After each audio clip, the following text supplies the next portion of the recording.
பிரியமானவர்களே, தங்கள் அழைப்பை அறியாத போதர்களினால் வரும் சில குறைவுகள் இடர்களை குறித்து நாம் வாசித்து வருகிறோம். தேவனுடைய விருப்பமும் உண்மையான தேவ அழைப்பை பெற்ற ஊழியர்களின் விருப்பமும் இதுதான். ஒரு வசனத்தை நான் வாசிக்கிறேன். 1 பேதுரு 2ஆம் அதிகாரம் 3ஆம் வசனம். நீங்கள் வளரும்படி புதிதாய் பிறந்த குழந்தைகளைப் போல திருவசனமாகிய கலகமில்லாத ஞானப்பாலின் மேல் வாஞ்சியார்கள். வசனத்தின் மீது வாஞ்சை, வசனத்தை கற்றுக்கொள்ள விருப்பம், வசனத்தை அறிந்து சத்தியத்தை அறிவீர்கள், சத்தியம் உங்களை விடுதலையாக்கும் என்று சொல்லி கற்றுக் கொடுக்கிற போதகர்களாக இருக்க வேண்டும்.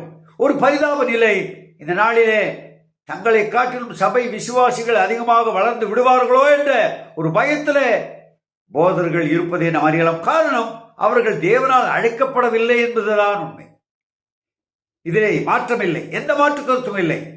ஏனென்றால் ஆண்டவருடைய விருப்பம் தன்னை போல தனது பிள்ளைகள் மாற வேண்டும் என்று.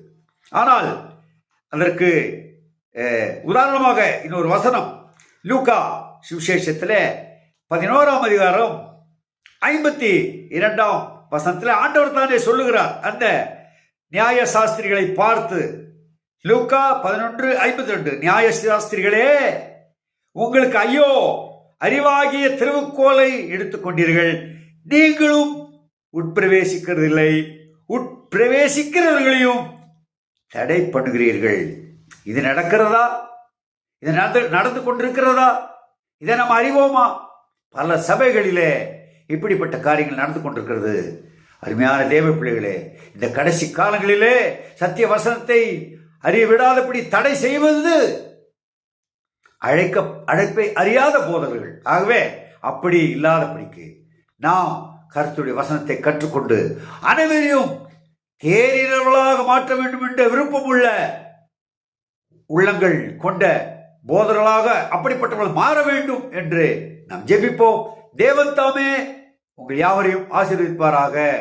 அருமையான தேவ பிள்ளைகளே, இதை குறித்து உங்களுடைய கருத்துக்கள், உங்களுடைய ஆலோசனைகளை நேரிலோ அல்லது தொலைபேசியிலோ தொடர்பு கொள்ளுங்கள். தேவனுடைய நாம மகிமைக்கென்று நாங்கள் ஒருமித்து தேவனுடைய நாமத்தை நம்முடைய வாழ்க்கையிலே வாழ்ந்து காட்டுவோமாக. ஆமென், ஆமென்.